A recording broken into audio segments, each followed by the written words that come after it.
Diz o Carpinejar que na infância bastava sol lá fora e o resto se resolvia. Bastava sol lá fora e o resto se resolvia. Quem é que não sente saudade de quando as nossas maiores preocupações eram tomar banho e ir pra escola? Era futebol de rua, futebol de botão, pular corda, pular elástico, bolinha de gude, assistir desenho, Chaves, Xuxa, Eliana, fazer amigos em 15 segundos, chorar sem motivo, chorar com motivo, cair, passar mertiolate, gritar, mostrar a janelinha, contar a idade nos dedos, imaginar em uma mesma tarde ensolarada ser astronauta, detetive, polícia, ladrão, bailarina, Power Ranger, sem cobranças exageradas, contas a pagar, problemas a receber, chefe, trabalho, crises, medo só do escuro, de injeção, de se perder da mãe no supermercado, de engolir chiclete, de se tornar um adulto chato. A criança que você foi se orgulharia do adulto que você se tornou? Adulto. Cara, agora você é um adulto. Passou tão rápido que quando você se deu conta, chegou a sua vez de educar um ser humaninho. Como se faz isso? As brincadeiras mudaram, os problemas mudaram, o mundo mudou. E não para de mudar, e não vai parar de mudar. Não deixa de ser angustiante. Que mundo eu quero deixar pro meu filho? Que filhos eu tô deixando pro mundo? Não existe manual, não tem regras no verso da caixa. E tudo bem, você não tá sozinho nessa. Acompanhe a gente nessa série da Keep Learning School que vai te ajudar a preparar os adultos de amanhã. Muito se discute sobre como deixar um planeta melhor para os nossos filhos. Que tal a gente também se questionar como deixar filhos melhores para o nosso planeta? Eu sou Murilo Gun, eu sou ex-nerd dos anos 90, ex-aluno de futurismo da Singularity, ex-apresentador de televisão, ex-cover do Era Safadão e experto porque eu descobri que eu podia juntar essas minhas experiências e somar com a minha paixão por educação para criar em 2015 a Keep Learning School. Essa é uma série para todo pai e mãe que se importa com o futuro dos filhos. Essa é uma série para todo tio, avô, avó, padrinho que se importa com o futuro da criança que ama. É uma série para todo professor que se importa com o futuro dos seus alunos. É uma série para a gente refletir sobre a nossa responsabilidade em preparar as pessoas mais importantes da nossa vida, nossos filhos, para um mundo que a gente não sabe como vai estar quando eles chegarem à vida adulta. Tu já paraste a pensar sobre isso? Já paraste a pensar como é grande o desafio de ter que preparar um ser humano para um mundo que você não sabe como vai ser, para empregos que você não sabe quais vão ter, para uma sociedade que você não sabe como vai funcionar. A minha filha vai ter a minha idade em 2050. Como é que eu preparo ela para 2050? Fecha aí os olhos e tenta imaginar como vai ser o mundo em 2050. Fecha os olhos. Fecha mesmo, fecha agora. Imagina como vai ser em 2050 as ruas, as casas, os empregos, as roupas, as novas gerações. Não dá pra imaginar. Já teve geração X, Y, Z, já acabou as letras. Tem que começar a voltar de novo pro ar. É difícil de imaginar e mais difícil ainda é preparar nossos filhos para isso que a gente não consegue imaginar. É como se você estivesse preparando para uma entrevista de emprego. Mas qual é o emprego? Não sei qual é o emprego. Como é que faz? É como se você tivesse que treinar seu filho para um esporte. Qual é o esporte? Não sei qual é o esporte. Como é que faz? É um grande desafio. E assim, a gente não sabe nada sobre 2050. A única coisa que a gente sabe é que vai ser tudo diferente. O Fórum Econômico Mundial, ele chega a citar um estudo que diz que 65% das crianças que estão em idade escolar hoje em dia vão trabalhar em empregos que ainda não existem. É claro que esse é um número muito subjetivo, difícil de calcular, mas o fato é que, independente do número, as crianças de hoje em dia vão trabalhar em coisas muito diferentes, vão viver na sociedade muito diferente. A pergunta é, será que se você educar o seu filho da mesma forma que você foi educado, será que esse é o caminho mais sábio para preparar ele para 2050? Eu sei que isso parece meio assustador, mas relaxa. É por isso que a gente criou essa série, para te ajudar a entender quais camadas a gente tem que ficar atento no processo de educar seres humanos. Quais habilidades precisamos desenvolver neles hoje e que serão essenciais no futuro, independente de como o futuro vai ser. A menor frase que define a educação é de Osho. Ele diz que educar é a ponte entre potencialidade e a realidade. Porque todo ser humano nasce com algumas grandes potencialidades. E a educação é a ponte para isso virar realidade. De um lado, um ser humano cheio de potencial, do outro lado, a realidade. Se essa ponte de educação for bem construída, esse potencial vira real. Caso contrário, vira pó. Quem tem que construir essa ponte somos nós, junto com a escola, com todos os envolvidos, mas nós, pais e mães, somos os primeiros responsáveis. A tarefa de educação dos filhos é da família em primeiro lugar e do poder público de forma secundária. A escola faz escolarização.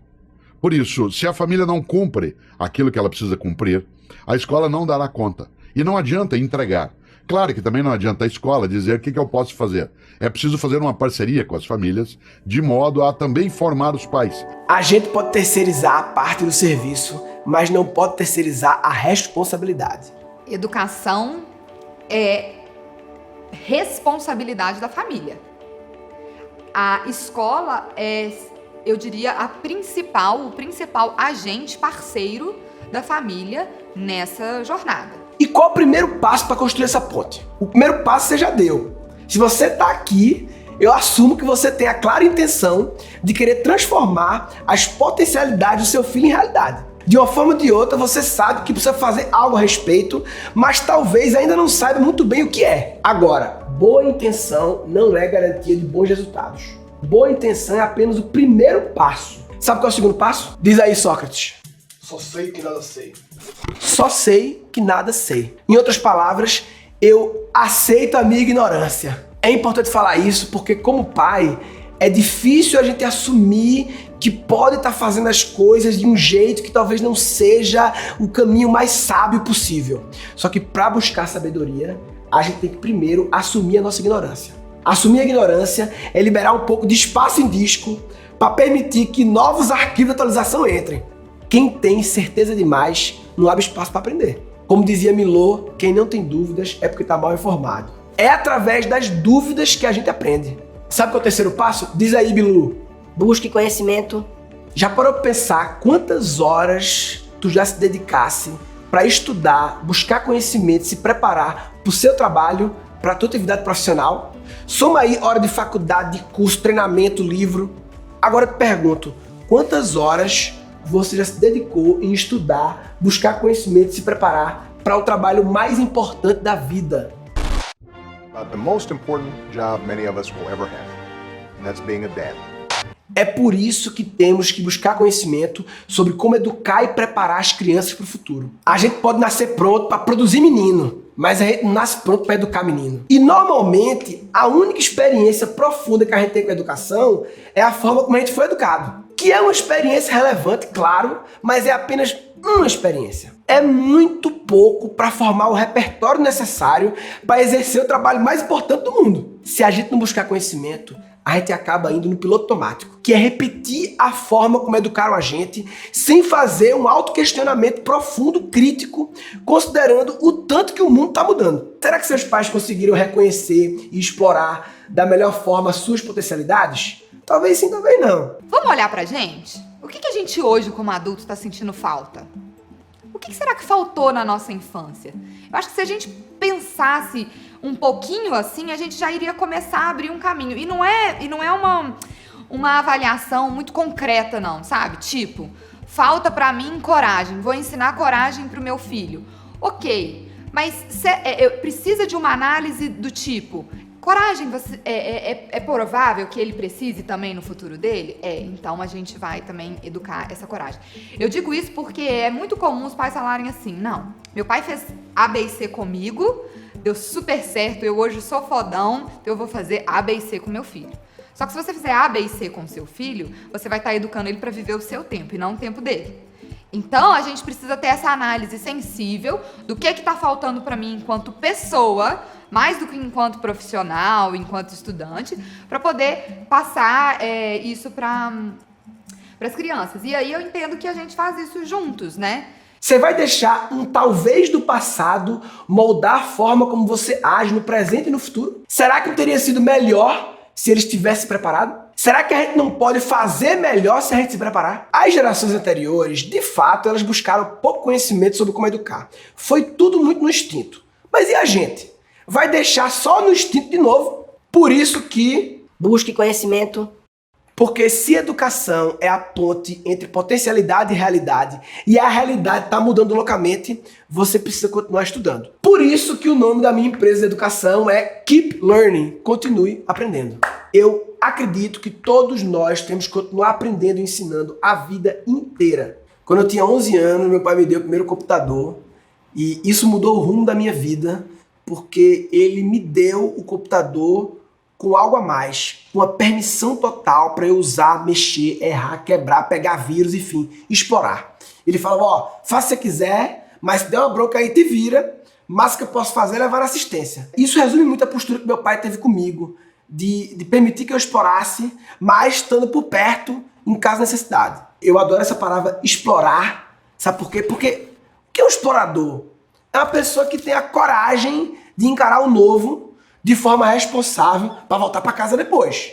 E foi essa coragem que me fez ser um dos pioneiros da internet brasileira, ganhei prêmios adolescente e de alguma forma eu sempre tive conectado com a educação desde o final dos anos 90, fazendo palestras, fazendo artigo, publiquei livros, trabalhei como empresário de tecnologia por quase 10 anos e em 2006 eu me reinventei e virei comediante. Aí passei quase 10 anos viajando pelo Brasil, fazendo show de stand-up, mestre de cerimônias, coisa para YouTube. Aí apresentei programa de TV, SBT, Comedy Central, Multishow, um monte de coisa.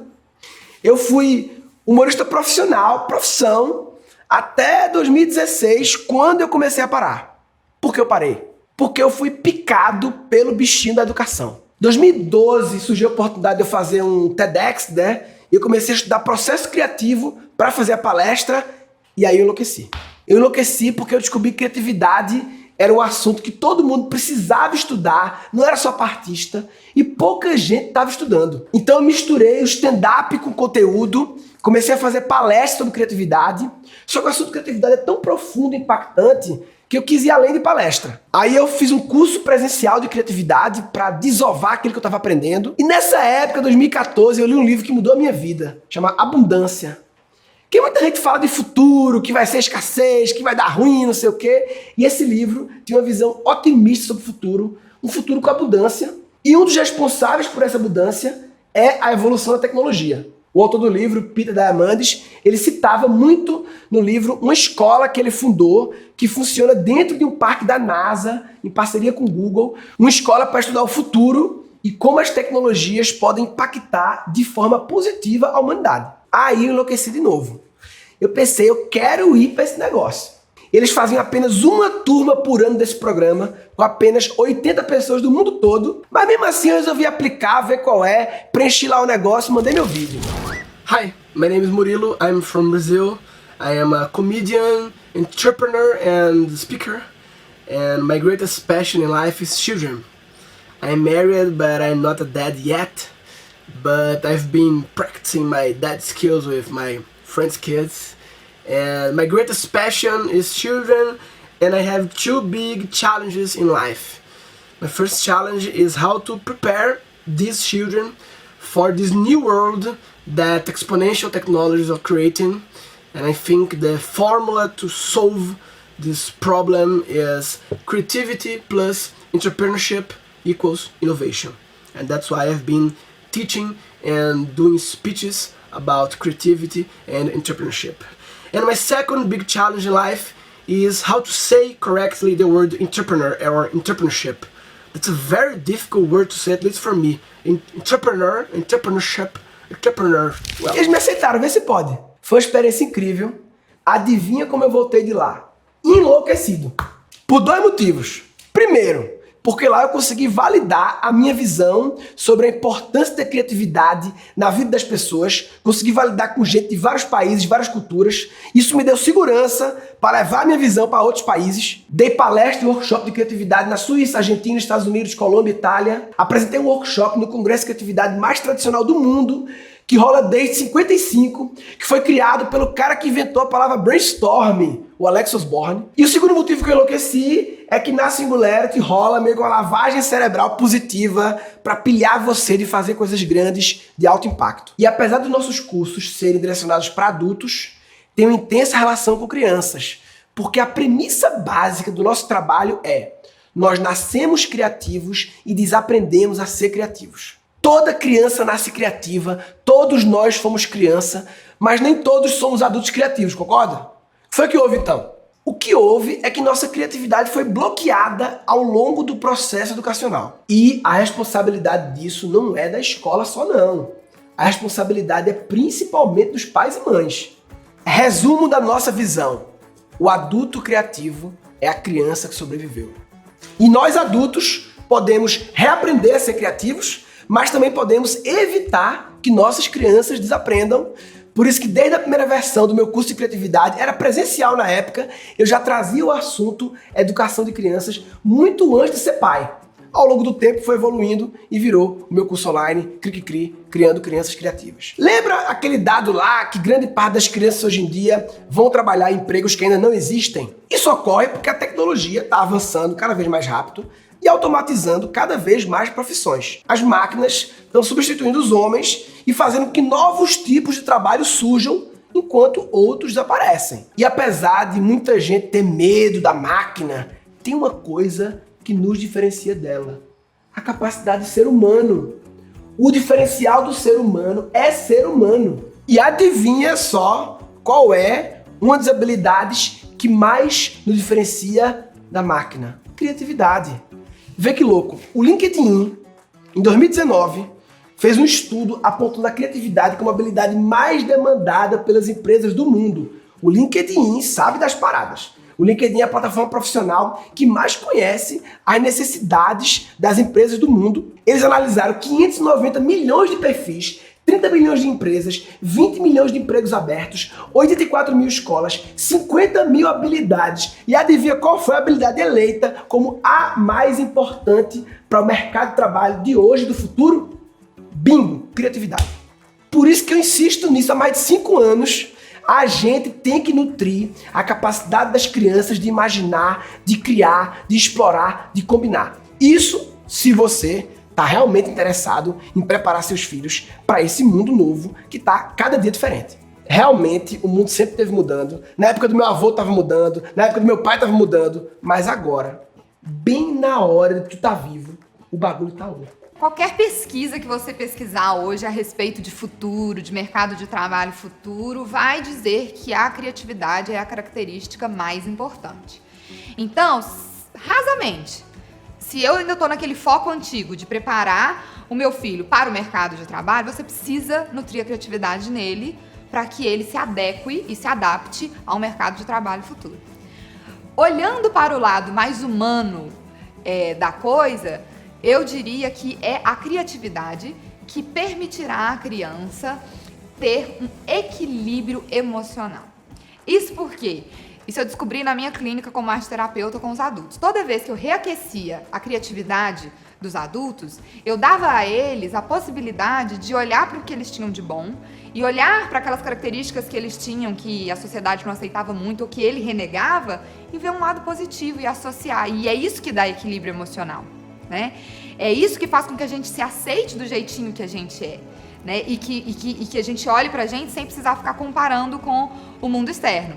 E se a gente for lembrar que equilíbrio emocional é o que mantém a pessoa em pé, sã, para aprender novas coisas, para desenvolver novas coisas, a meu ver, a criatividade está diretamente ligada, porque ela permite você se perceber de vários ângulos diferentes, você se aceitar de vários ângulos diferentes e mais, você ter respostas positivas e respostas de crescimento frente às situações frustrantes e às situações negativas que toda pessoa vai viver um dia na vida, né?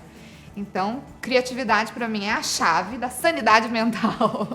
Nós não estamos vivendo apenas uma mudança, estamos vivendo a grande mudança. Estamos vivendo um momento da espécie humana que a espécie está tendo que se reinventar. Porque surge agora uma nova espécie muito sabida convivendo com a gente, que é a tecnologia. I loved David Roberts today when he said this quote, "Automation doesn't take our jobs away, it gives us our humanity back." So I believe that artificial intelligence, all this stuff, they come to humanity to push us to bring back our humanity.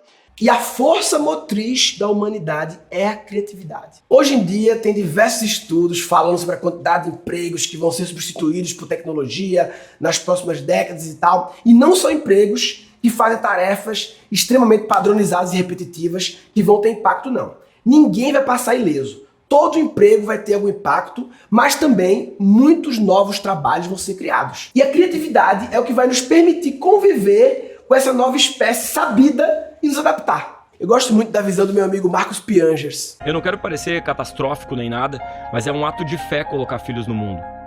A previsão é de um futuro caótico, de mudanças climáticas, superpopulação, doenças epidêmicas, aumento da violência urbana. Ter filhos é acreditar no contrário disso tudo. Todo pai é um otimista. Ter filhos é ter fé em um futuro melhor. Eu, como pai, sou um otimista. Sei que vai rolar muitas mudanças loucas no mundo, principalmente no mercado de trabalho, mas eu acredito na capacidade humana de usar a imaginação para criar novas profissões, novas soluções e um futuro com muita abundância. Sobre o futuro, eu tenho 3 certezas. Primeira certeza é que vai ter muita incerteza. Segunda certeza é que a nova estabilidade é saber lidar com as instabilidades. E a terceira certeza é que a ponte vai ter que mudar. Lembra da ponte? Educação é a ponte entre a potencialidade e a realidade. A realidade vai mudar. Se a realidade vai mudar, a educação, que é a ponte, vai ter que mudar também. Senão, a potencialidade não vira realidade, vira pó, potência. Eu aprendi com o Peter Drucker, o guru da gestão, que o que não pode ser medido não pode ser melhorado. E o que a gente mede hoje em dia na educação dos nossos filhos? Basicamente, a grande métrica é aquele relatório que as escolas nos dão. É o boletim. É a métrica que temos no momento. Agora, vê que louco, eu encontrei um boletim da época que eu nasci, 80 e pouco, e encontrei outro boletim recente. 3 décadas separam os 2 boletins. Teve uma grande mudança de era nesse período e as mesmas coisas continuam sendo medidas. Alerta de generalização. Nem todas as escolas continuam medindo assim.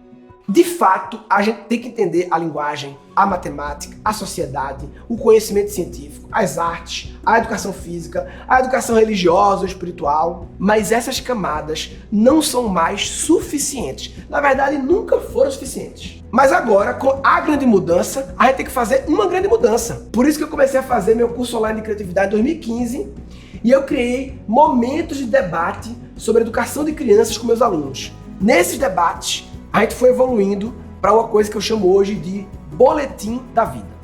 O boletim da vida inclui as camadas do boletim da escola, mas inclui muito mais camadas que a gente tem que ficar atento para educar os futuros adultos da humanidade. É justamente sobre esse boletim da vida que a gente vai falar no 2º episódio da nossa série.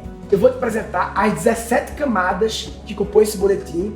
Você vai poder baixar para imprimir e refletir sobre ele. Esse boletim vai te trazer uma clareza muito massa sobre pelo menos 10 camadas que o modelo de educação atual não está cobrindo e o impacto positivo que pode ter se você começa a desenvolver essas camadas nos seus filhos. No 2º episódio, também vou falar sobre os 3 níveis de pensamento superior que a gente tem que desenvolver nas crianças e adolescentes e como isso pode mudar a forma que eles veem o mundo. Agora, deixa eu te pedir uma coisa. Não adianta a gente construir nada sozinho, porque uma sociedade se constrói em sociedade. Para criar uma criança, não basta um pai ou uma mãe, é necessário toda uma aldeia. Conto com você nessa parada. Tamo junto. 2º episódio é nóis.